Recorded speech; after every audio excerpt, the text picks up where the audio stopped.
Welcome to another episode of History Done Right. My name is Timothy Barrett, and I'm the one who puts on these episodes and tries to help us understand how history should be done right, the importance of doing history right. This is maybe episode 25 in our series. I encourage you to, if you're new, I encourage you to go to the Bradford Christian College YouTube channel, click on podcasts, and you'll find History Done Right on the podcast list. There you can see a list of all the episodes, especially the first two or three episodes. If you like, what are you talking about? What are you doing on this series? Those first two or three episodes will be really foundational to understanding what we're doing. Um, and so that would be really helpful. Of course, going through the whole series, I like to think that there's a lot of good content there as we've been walking through history and wanting to do history right, because just to set down a basic presupposition that I hold here, um, all of us, and specifically speaking to believers, to Christians, have been influenced more than we maybe care to admit by um, a non-Christian history of the world, of mankind. And just to give a simple example, many of us would, when we think going back in history, the history of mankind, we think of man being less intelligent, less technically inclined, language skills not as good. And yet, that's not the history that we're presented with in the Bible. Right? The true history tells us that man started at a very high level, intellectually, communicatively, there's a big word, um, at a very high level. And it was a consequence of the fall and the continuing degradation of sin that brought man downward. And so that's one critical point, okay, of what we need to get straight in history. Um, the second thing is, and maybe the more important of what I just, the two things I'm mentioning here, the second thing is the providential view of history, that God is at work in history, that history happens because God directs it to happen. God ordains whatsoever comes to pass. And so when we're reading history and we're studying history, we want to always be thinking in terms of God's hand moving history towards what it is that God wants to accomplish, what it is that God is doing.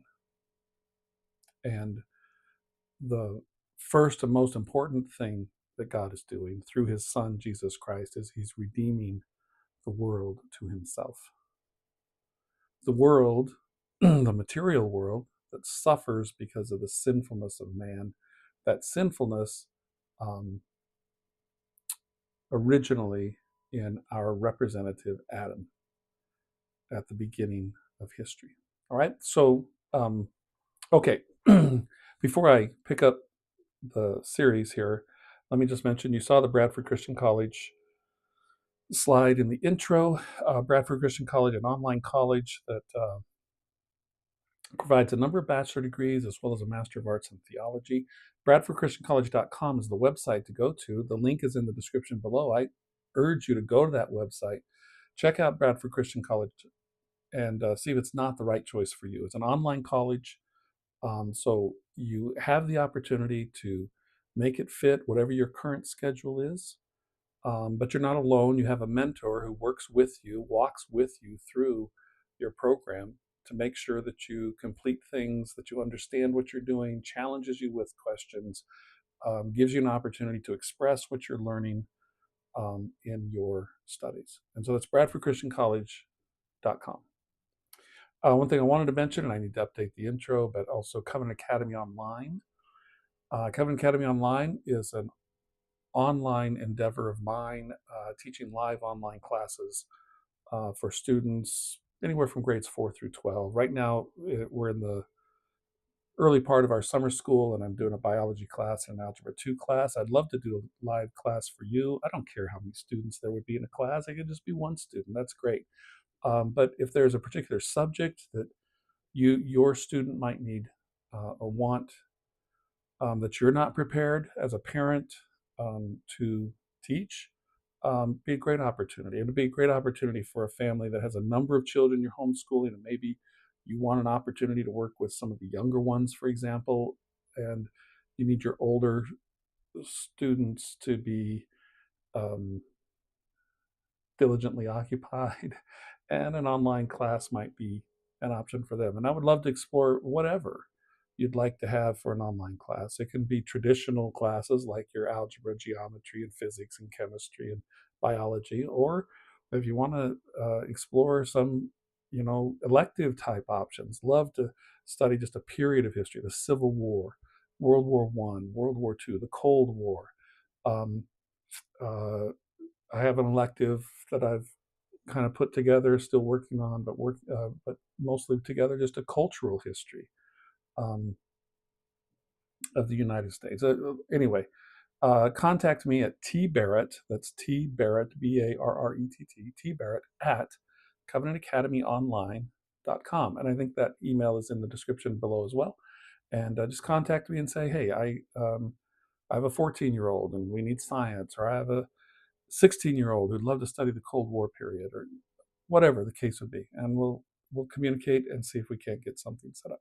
Okay, that's enough of that. Let's get to our content for tonight, and we're going to start here with the timeline that we've been working on, and we're in what our timeline is based upon Bishop Ussher's chronology. We're in what Ussher calls the second age of the world. This is post-flood, okay? And so the earth is 1,657 years old, and the population of the earth, whatever it was prior to the flood, maybe millions, maybe billions, I don't know, um, but whatever it was before, it's down to 8 people now, okay? And in our last episode, what we found was that as we read the beginning verses of Genesis chapter 9, what we found was that that was a point. It was actually in the middle of what I say is a church service after Noah and his family come off the ark. But we found that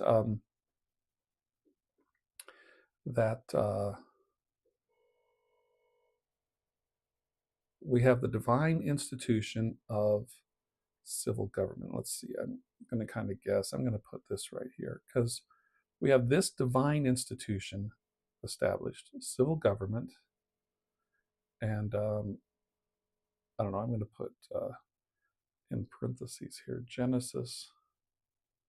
Maybe I'll do it this way. Let's do it this way. We'll take this box down here. Let me scroll up and get rid of this. And let's put divine institutions. And we're not necessarily going to have a date on this. We're going to do divine institutions. We'll do a number 3 here. And we'll put civil government. And then we'll put Genesis 9:6. Okay? So there's the third of the 3 divine institutions instituted by God for the benefit of man. Okay? Now, the first of these divine institutions is actually instituted prior to the fall. And so for number 1, we're going to put the family.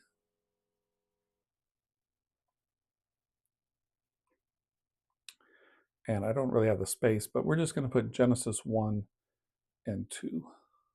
Okay, Genesis 1 and 2. It's really the end of each chapter where we get the specifics about the family, but this is the be fruitful and multiply, right? This is a man shall leave his father and mother and cleave to his wife, and the two shall become one flesh, right? The establishment of a family. And that's how God chose to begin everything, okay? So you think about, I mean, from the whole of Scripture, it seems pretty evident, well, and even from the beginning, be fruitful and multiply, okay, is not be a gardener and do math a lot, okay? Um, God is asking, directing, commanding that this first family have a lot of kids. And as I've said before in these episodes, God is a people person. He wants his earth populated with people. And, you know, let's admit it. If you or I were, um, you know, appointed by God to counsel him on creation, right? And so we ask God, okay, so God, what is it that you're looking to do here? What do you want to accomplish? Like, what's your end goal, right? And God might say to us, well, I want this earth that's currently formless and void, and right. I'd like to see it beautiful, covered with people who know my glory and worship me. Ah, okay. Well, then let's go ahead and just get there, right? Let's um, get the earth in order, and then let's fill it up with people, right? I mean, we would go big, right? We would say, if we've got the power to create, let's just create all the people we need, and boom, we got it, right? But for God's own good purposes, that's not how He chose to do it. Even though He wants the earth, and I don't think I'm out of line saying this. I think this is consistent with the whole scripture. Even though he wants the earth filled with people who know his glory and worship him, he decided to start with two. Well, one, and then two that are going to join together and be one again, right? Adam and Eve. He decided to start with a family. And so the family, when we talk about the three divine institutions, the family is the first of those three divine institutions. And in some manner, the other two divine institutions flow out of the family. Okay. And this is important to understand historically.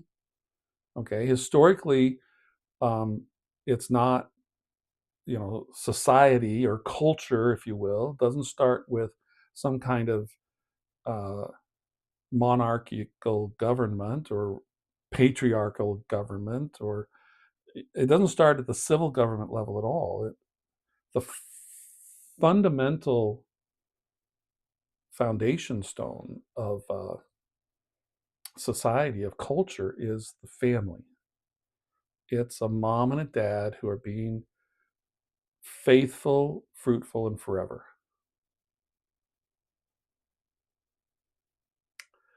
Um, and that's clear from Genesis 1 and 2.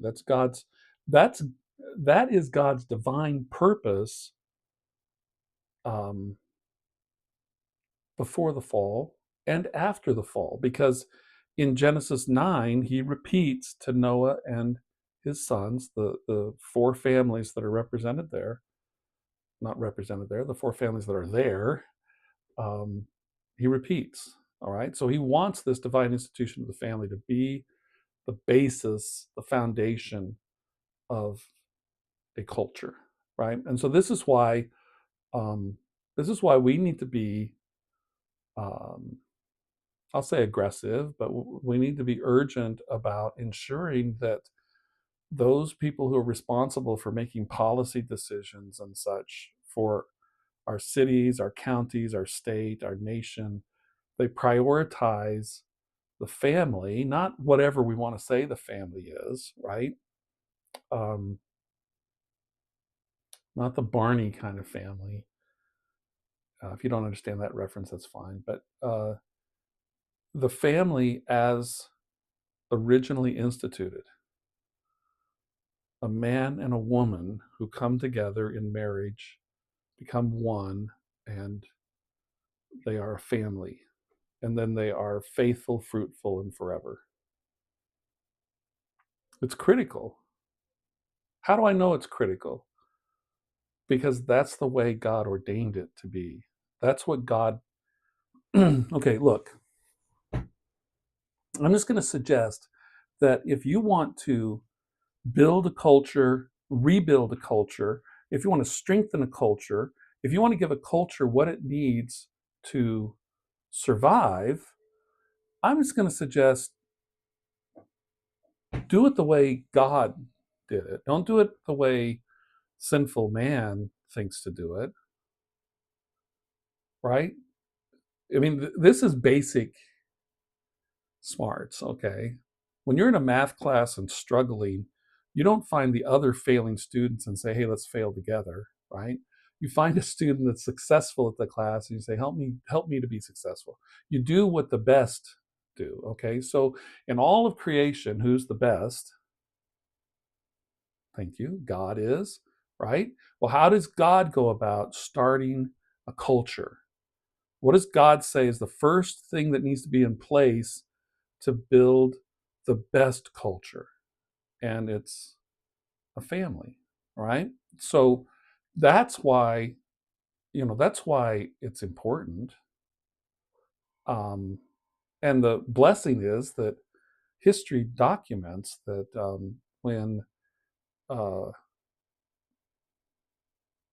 when a culture cherishes and values and makes sure the family, and when I say family, I mean a mommy and a daddy who are a husband and a wife and their children. Okay. When a family, when the family is protected, when the family is valued, when policy decisions for a community are never finalized until there's an evaluation of, is this something that supports the family or does it hurt the family? If it hurts the family, we ought not do it.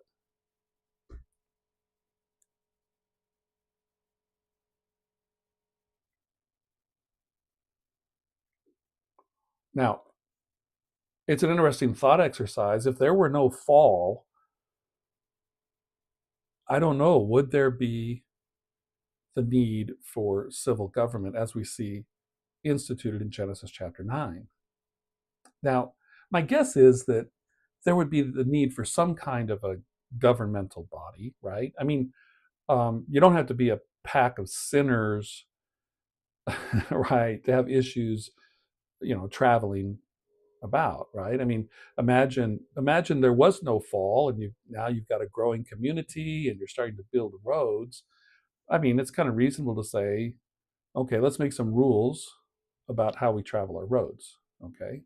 And obviously the right choice is to drive on the right side hand side of the road. But I mean that, there would be logistics like that you would have some kind of a community or civil government that you might need, right? Okay.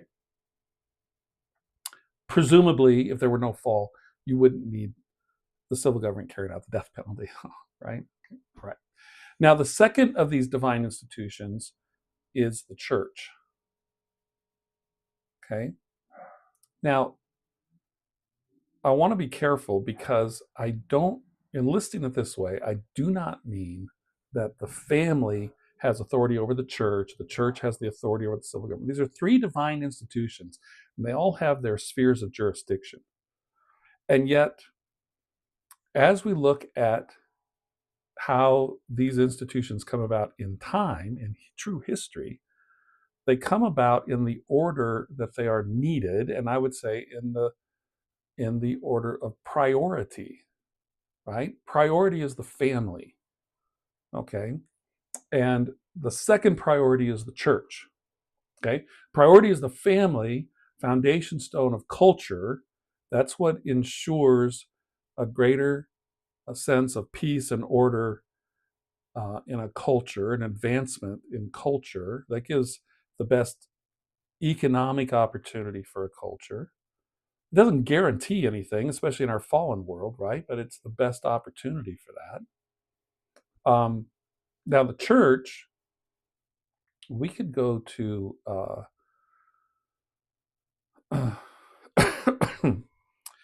Genesis 4. Well, really, Genesis 3, Genesis 4. I'm going to put Genesis 8 and Genesis 9 here, okay? So we see the church very active after the fall. We see the elements of the church active in that uh, God provides animal skins for Adam and Eve, and so presumably um, animals were sacrificed. Presumably, this is where Adam and Eve learn the element of sacrifice in their worship of God. They didn't have this, presumably, before. I mean, we certainly don't read about it pre fall. Um, but post fall, there needs to be the shedding of blood for the covering of sin, right? And so that happens in Genesis 3. We read about the sacrifice that Cain and Abel are bringing, and it's interesting that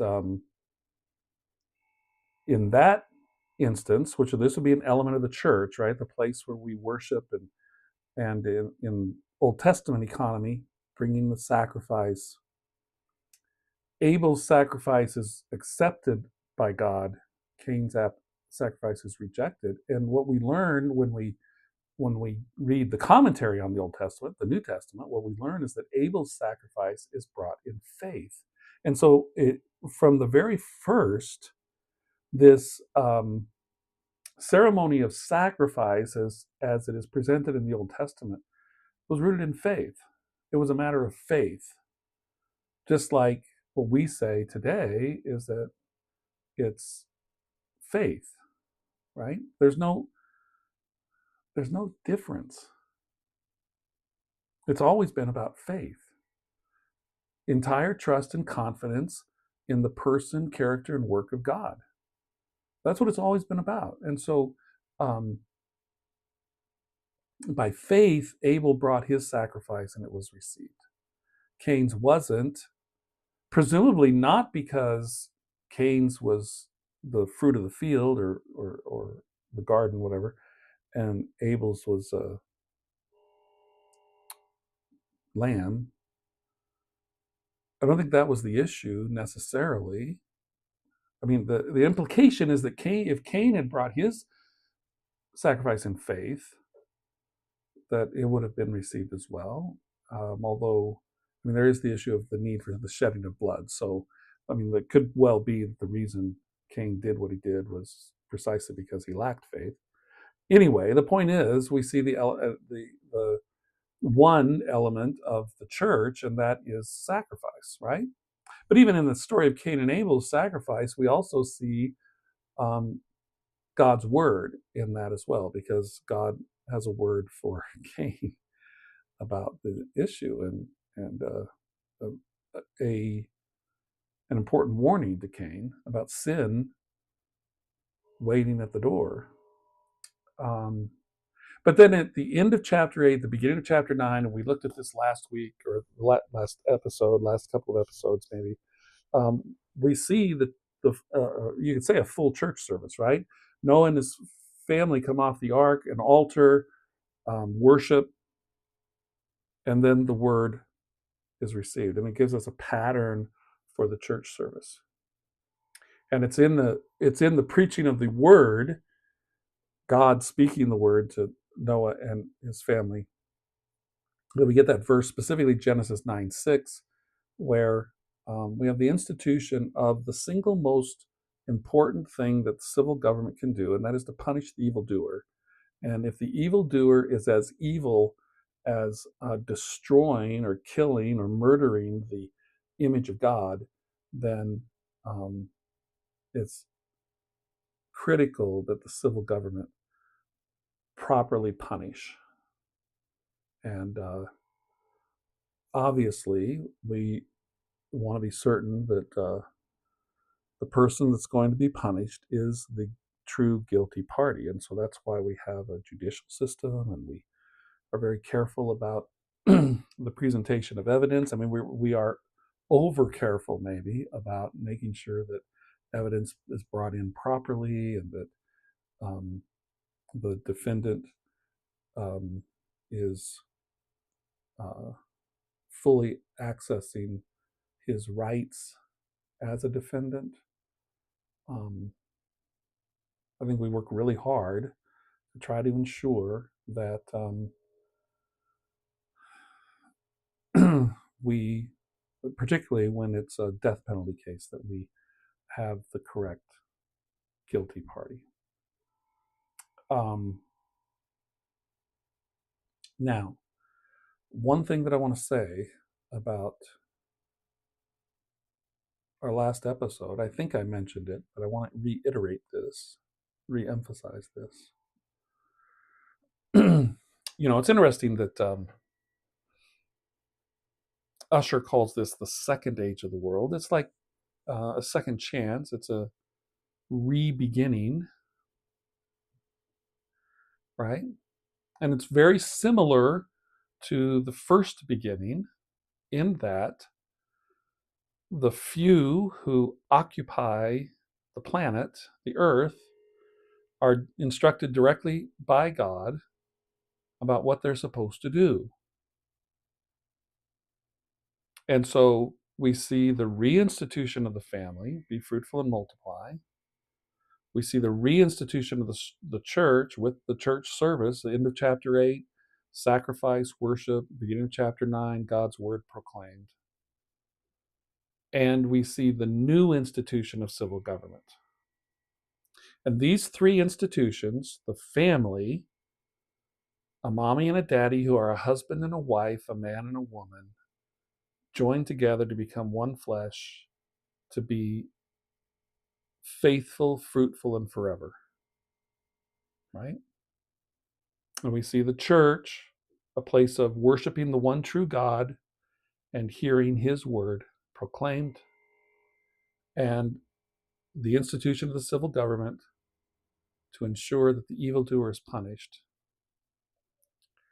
Those three institutions are affirmed in the presence of the representatives of every nation, people group, and ethnicity that will ever be. Okay? So let's remind ourselves that we have the representatives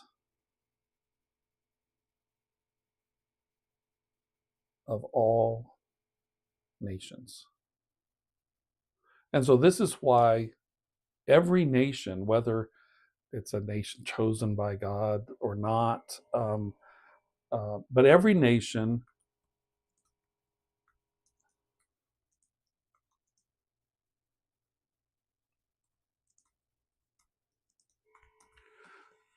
every nation is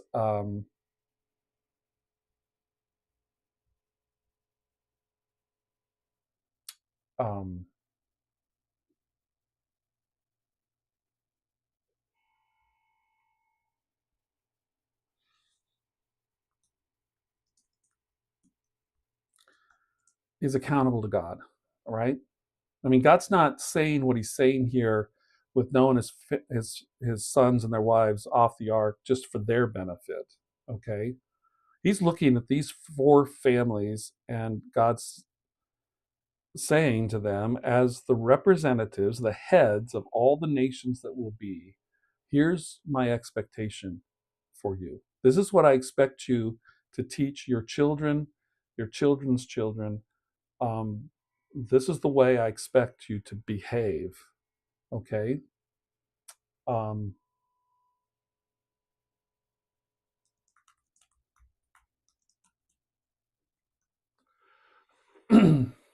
and the um,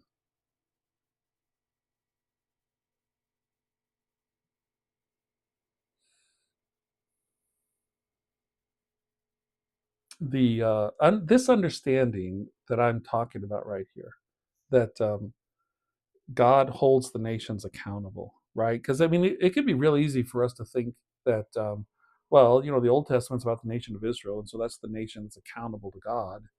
That's the covenant nation, if you want to think that way. Well, no, right here in this moment, every single nation is hearing God's word, God's declaration without question. Every single nation represented by Noah, Shem, Ham, Japheth is hearing the fundamentals of how to establish a godly culture. Man and woman become husband and wife, become mother and father, and you have a family. You build an altar, you sacrifice to me, you shed blood to cover sin, you hear my word, church. As a community, you set up your governance to ensure that you punish evildoers, government.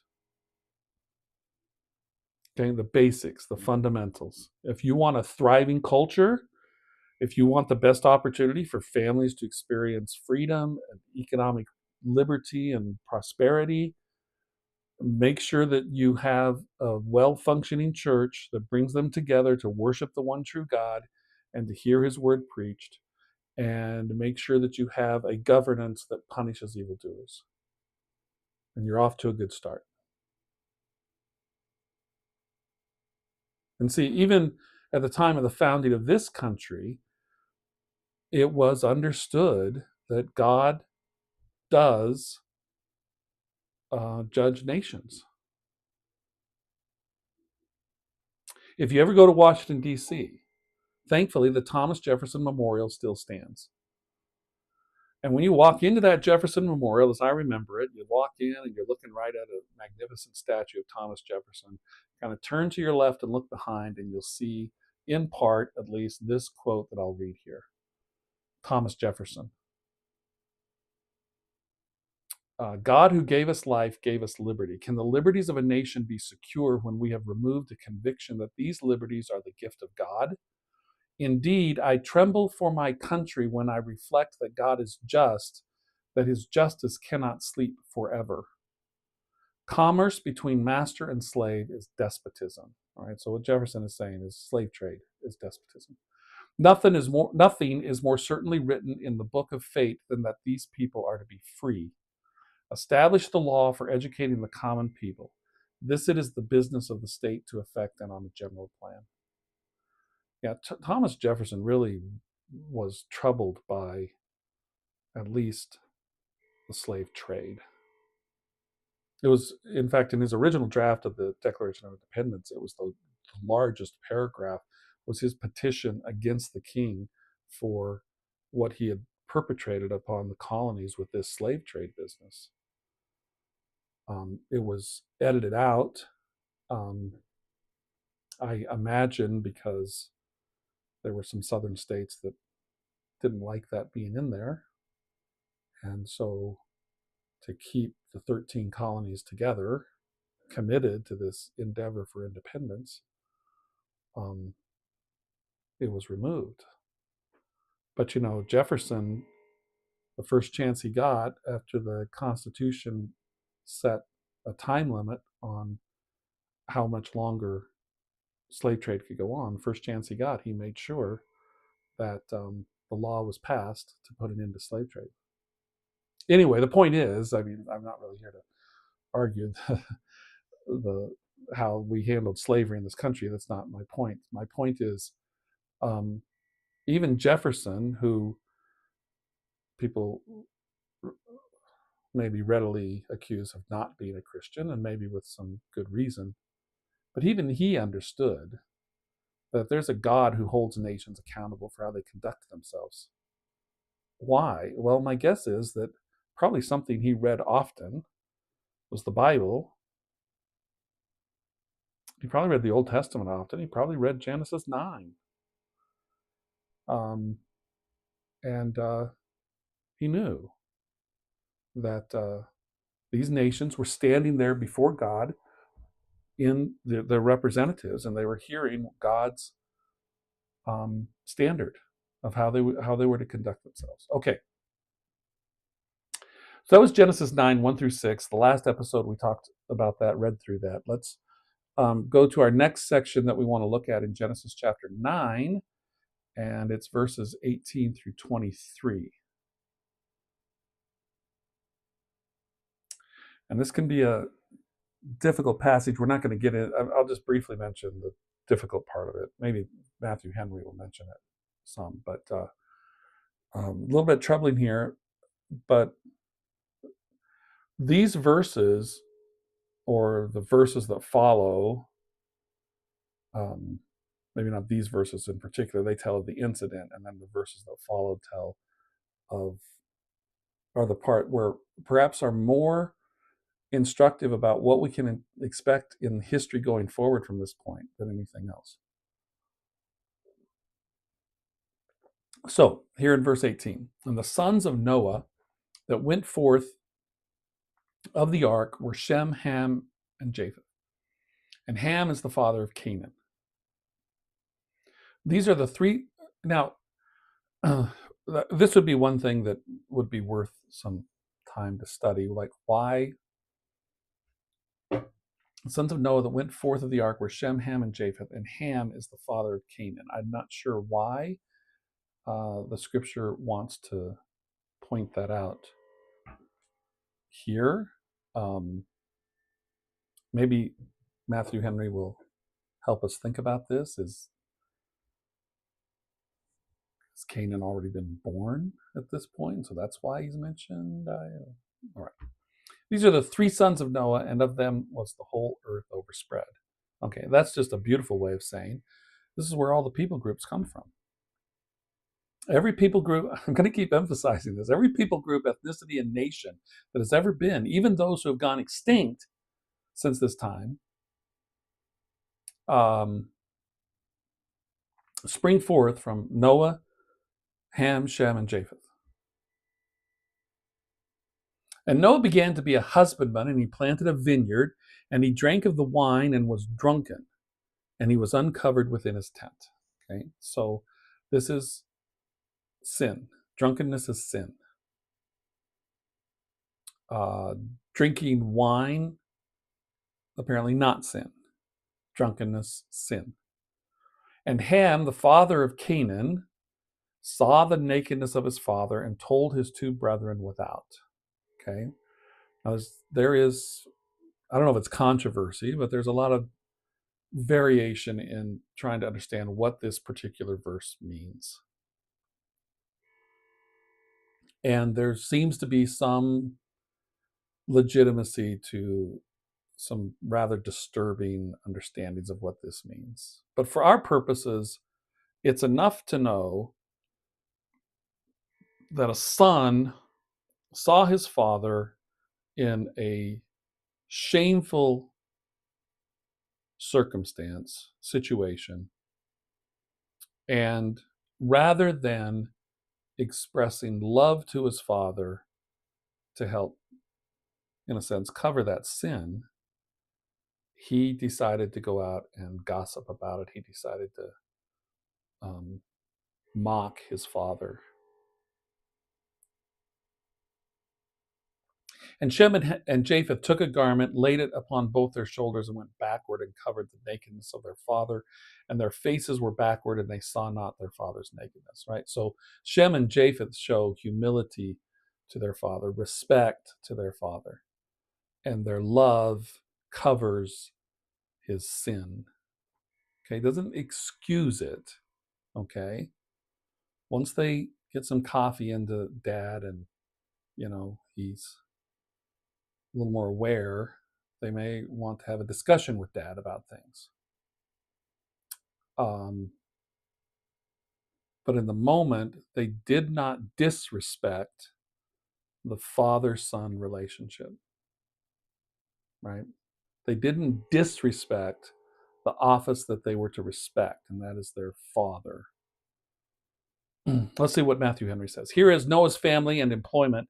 The names of his sons are again mentioned as those from whom the whole earth was overspread, by which it appears that Noah, after the flood, had no more children. So Matthew Henry is going to take that statement maybe even more literally than I was willing to take it, that it's really just from Shem, Ham, and Japheth, that Noah didn't have any more children. I know that if you have the wall chart of world history, I think that wall chart sends Noah off to be essentially the father of China and maybe nations in Asia. I don't know. But Matthew Henry says, all the world came from these three, Shem, Ham, Japheth. Note, God, when he pleases, can make a little one to become 1,000 and greatly increase the latter end of those whose beginning was small. Such are the power and efficacy of a divine blessing. The business Noah applied himself to was that of a husbandman, a man of the earth, that is, a man dealing in the earth that kept ground in his hand and occupied it. Okay, so this is interesting. Um, he took up the same uh, occupation, you could say, as was Adam was instructed to be a keeper of the garden, right? To dress and keep the garden. He took up the same occupation. All right, so um,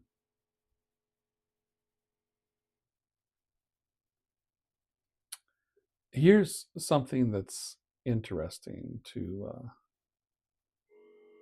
think about. Um, Methuselah, let's see, Methuselah born right there. Um, I have to big this up. I'm looking at the wall chart on my computer here. So Adam dies in the year 930 AM. Methuselah is born in 687 AM.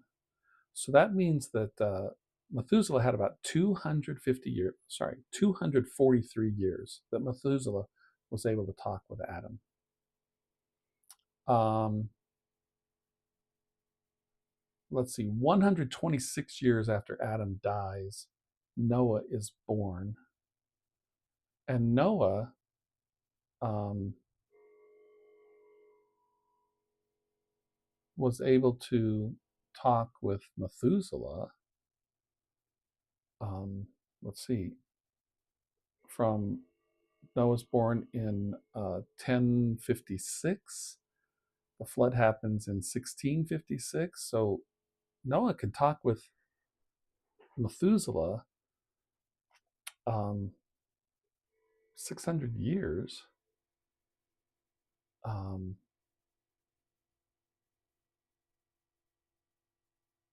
and Seth, the son of Noah, it's not Seth, the son of Noah, sorry, Shem, the son of Noah, would have had 98 years to talk to Methuselah, right? So Noah, um, Japheth, a little bit longer than 98 years, Ham, a little bit less than 98 years. So Noah and his sons would have had a long time to talk to Methuselah, who had a long time to talk to Adam. I mean, that's the connection. That's how close the connection is between Noah, his sons, and Adam. I mean, they're that connected. They can talk to the guy who spent hundreds of years talking to the guy who got the whole thing started. And so, I mean, you can imagine as Noah's growing up talking to Methuselah and saying, so, okay, so let me get this right. Adam, before the fall, he was to dress and keep the garden. He was to work the garden. He was to be a husbandman, right? And Noah thinking, I want to be like Adam was before the fall. You can just imagine that, right, as a goal. And so, anyway, back to Matthew Henry here. Um, a man dealing in the earth that kept ground in his hand and occupied it. We are all naturally men of the earth, made of it, living on it and hastening to it. Many are sinfully so, addicted to earthly things. Noah was by his calling led to the trade in the fruits of the earth. He began to be a husbandman, that is, some time after his departure out of the ark. He returned to his old employment, from which he had been diverted by the building of the ark first, and probably afterwards by the building of a house on dry land for himself and family. Okay. Um, all right. So now Matthew Henry takes up Noah's sin and shame.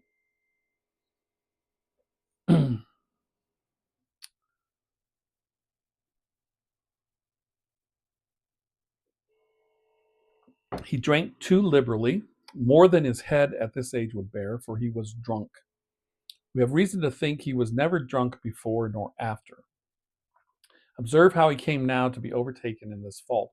It was his sin, and a great sin, so much the worse for its being so soon after great deliverance. But God left him to himself, as he did Hezekiah, and has left this miscarriage of his upon record to teach us, one, that the fairest copy that ever mere man wrote since the fall had its blots and false strokes. It was said of Noah that he was perfect in his generations, chapter 6:9. But this shows that it is meant of sincerity, not a sinless perfection, right? So whatever that perfect in his generations means, it falls short of meaning sinless perfection, because we read here of Noah's sin. Two, that sometimes those who, with watchfulness and resolution, have, by the grace of God, kept their integrity in the midst of temptation, have, through security and carelessness and neglect of the grace of God, been surprised into sin when the hour of temptation has been over. Noah, who had kept sober in drunken company, is now drunk in sober company. Let him that thinks he stands take heed. Okay, so again, Matthew Henry's just talking about, look, this is here to teach us, right? It's a lesson to us. Um, Noah, we could say, a good man. Why a good man? Well, because God's grace was upon him. Noah, a good man, falls into sin and surprised by it, um, wasn't watchful, didn't take heed, right? And when Matthew Henry says here that he kept sober and drunken company, I'm sure what he's referring to is all those years building the ark. He probably had drunk people coming around him, because Jesus tells us in the days of Noah that people were eating and drinking and giving in marriage. They were just partying, and worse, right? Um, but so presumably there'd be a lot of drunkenness around him, and yet he was able to resist. But then here, after the flood, there's no drunkenness around him, and he succumbs to that sinful desire. Three, that we have need to be very careful when we use God's good creatures plentifully, lest we use them to excess. Christ's disciples must take heed, lest at any time their hearts be overcharged. Now, the consequences of Noah's sin was shame. He was uncovered within his tent, made naked to his shame, as Adam when he had eaten forbidden fruit. Okay, so isn't this interesting? The two. Okay, so the first stage of the world, right? We have Adam and Eve, and um, they commit a horrible sin. Sin is horrible. What we call the original sin. And what's a consequence? They realize they're naked. We get to the second age of the world. It's going to start again. And the representative, Noah, sins and his nakedness is discovered, right? I mean, it's like um, round two of starting the world, and it starts off with the same issue. Yet Adam sought concealment. Noah is so destitute of thought and reason that he seeks no covering. This was a fruit of the vine that Noah did not think of. Observe here the great evil of the sin of drunkenness. It discovers men. What infirmities they have, they betray when they are drunk, and what secrets they are entrusted with are then easily got out of them. Drunken porters keep open gates. Two, it disgraces men and exposes them to contempt. As it shows them, so it shames them. Men say and do that when drunk, which when they are sober, they would blush at the thoughts of. Okay, and I mean, that's not a surprise. We've had enough history of drunkenness in our lives that I'm not saying you and I have dealt with drunkenness necessarily, but I mean, we know what the consequences are, right?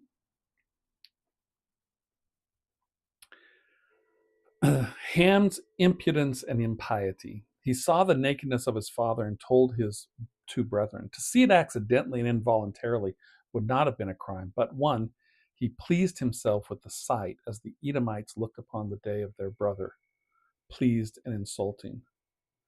Note, it is common for those who walk in false ways themselves to rejoice at the false steps which they sometimes see others make. But charity rejoices not in iniquity, nor can true penitents that are sorry for their own sins rejoice in the sins of others. Okay, so I think Matthew Henry's getting at something here, that Ham took pleasure in seeing his father's sinfulness. Um, uh, and that's what impenitent people do. They they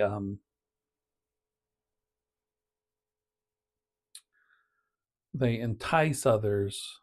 Perhaps they entice others into sin, or they congratulate others for the sin that they commit. Right? They take pleasure in that. Okay, because it's their own. It's a way in which they rationalize their own sinfulness. Right? Um, well, I mean, you could imagine him say, "Well, I got drunk before. I've gotten drunk, but I've never I've never been as bad as my dad." Right? He told his two brethren without, in the street, as the word is, in a scornful, deriding manner, that his father might seem vile unto them. It is very wrong, one, to make a jest of sin, and to be puffed up with that for which we should rather mourn, and two, to publish the faults of any, especially of parents, whom it is our duty to honor. Noah was not only a good man, but had been a good father to him. And this was a most base, disingenuous requital to him for his tenderness. Remember, uh, Noah was a good man and a good father because Noah was obedient to God's instruction, and in his obedience, Ham was saved. Right, and so when Ham sees this moment, his first thought should be, wow, this is the guy who saved me from the wrath of the flood. I need to take care of him. I need to help him in this weak moment, in this sinful moment. I need to be a help to him, not mock him, not make him seem less than um, what he has been, can be, right? Um,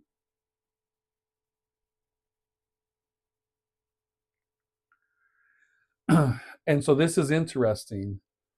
Um, what Matthew Henry says next. Ham is here called the father of Canaan, which intimates that he who was himself a father should have been more respectful to him that was his father. Right? Ham should have understood.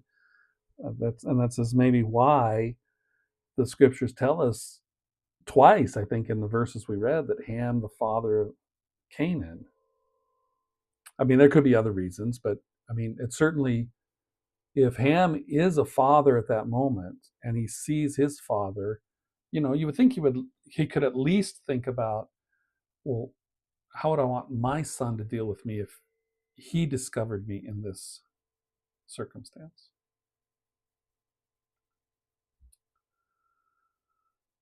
The pious care of Shem and Japheth to cover their poor father's shame. They not only would not see it themselves, but provided that no one else might see it, herein setting us an example of charity with reference to other men's sin and shame. We must not only not say a confederacy with those that proclaim it, but we must be careful to conceal it, or at least to make the best of it, so doing as we would be done by. um, yeah, so Matthew Henry's saying, don't participate in the sinful deriding and mocking of a Ham towards a father who's fallen into sin, but instead act with charity and be careful to conceal it. One, there is a mantle of love to be thrown over the faults of all. Two, besides this, there is a robe of reverence to be thrown over the faults of parents and other superiors. All right, so now in terms of history, right, we're at a moment here, again, taking Usher's phraseology, the second age of the world, right? We're restarting the engine, if you will. And yet that engine um, experiences or the same flaws exposed man's sinfulness. A gardener falls, right? The original gardener, Adam, falls. And sin has its way for 1,656 years. And God says, I've got to restart this thing. And he restarts it with Noah and his family. And the gardener falls. And this time, in that fall, there is, you could say, a second fall. Ham, the father of Canaan. Now, Matthew Henry is very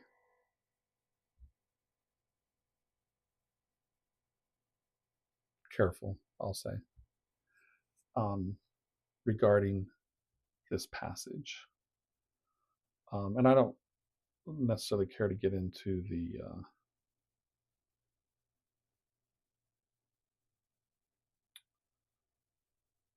well, everything about it, but I do as a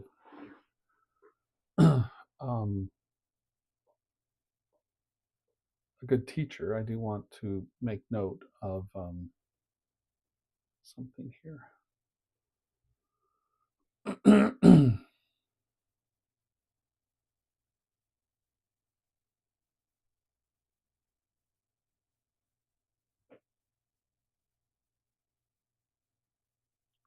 So let's do this. Let me bring up my digital Bible.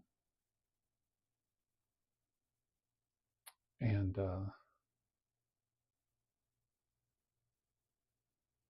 this verse here, and Ham, the father of Canaan, saw the nakedness of his father and told his two brethren without. Okay, so this is the commentary of John Gill, dead theologian. I like his commentary. Let's read what he says about this section. And Ham, the father of Canaan, saw the nakedness of his father, which, had it been through surprise and at an unawares, would not have been thought criminal. But he went into his father's tent, where he ought not to have entered. He looked with pleasure and delight on his father's nakedness. Ham is represented by many writers as a very wicked, immodest, and profligate creature. Berosus, and I'm sure that's a Hebrew or Jewish writer, makes him a magician, and to be the same with Zoroast or Zoroastres, and speaks of him as the public corrupter of mankind, and says that he taught men to live as before the flood, to lie with mothers, sisters, daughters, males, and brutes, and creatures of all sorts, and that he actually did so himself, and therefore was cast out by his father Janus or Noah, and got the name of Chem, the infamous and immodest. So that gives you a sense of what many commentators might suggest that's what's being implied here, that the Bible's being very modest in what it's trying to tell us here, but that Ham, the father of Canaan, is really very, very wicked. Okay, and so when we think about the descendants of Ham, right, they're going to have, speaking generally, they're going to have kind of the character of Ham in them. Gill goes on, and told his two brethren without. He went out of the tent after he had pleased himself with the sight. See Habakkuk 2:15. Woe to him that gives his neighbor drink, that puts the bottle to him and makes him drunk, also that you may look on their nakedness. So, I mean, maybe even helped his father become drunk and such. And in a wanton, ludicrous, and scoffing manner related what he had seen. Some of the Jewish rabbins, as Jarchi say that Canaan first saw it and told his father of it, and some say that he or Ham committed an unnatural crime with him, that is Noah, and others that he castrated Noah, and hence it is supposed came the stories of Jupiter castrating his father Saturn and Cronus his father Uranus, and Berosus says that Ham, taking hold of his father's and muttering some words by magic charm, rendered him impotent, and some will have it that he committed. Okay, I'm going to stop reading there, but you get the idea. I mean, there are those who, and they're not. It's not without. I'll just say it's not without support in the way this verse is written in the Hebrew. It's not without support. Okay, but as R.C. Sproul said, we don't have to go there. We don't have to go to that extreme with this verse. Here's the thing that I'll say at this point. Um,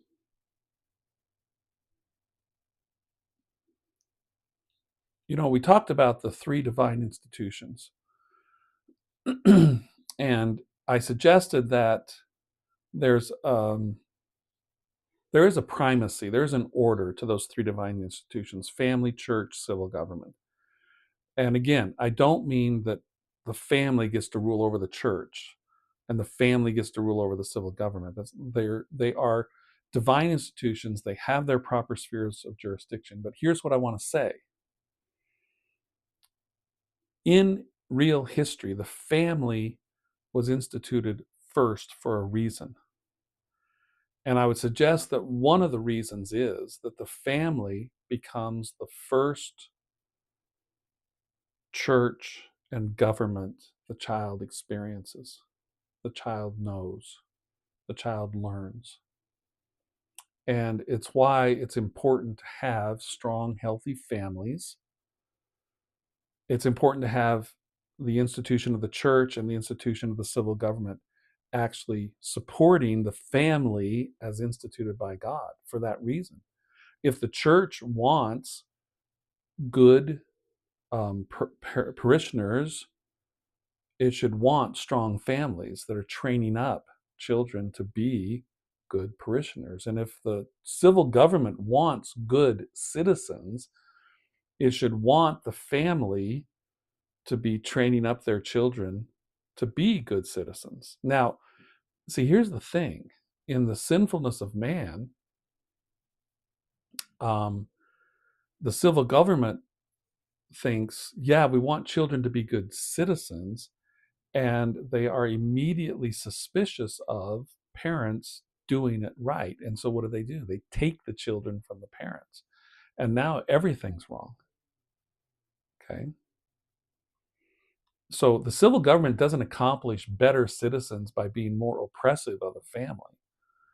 They need to give more space and more liberty to the family. And what does that mean? Well, it means that, yeah, some parents aren't going to do well at that. And, where the not doing well, however we define that, the not doing well, where that violates civil law, then the civil government has something to say about it, right?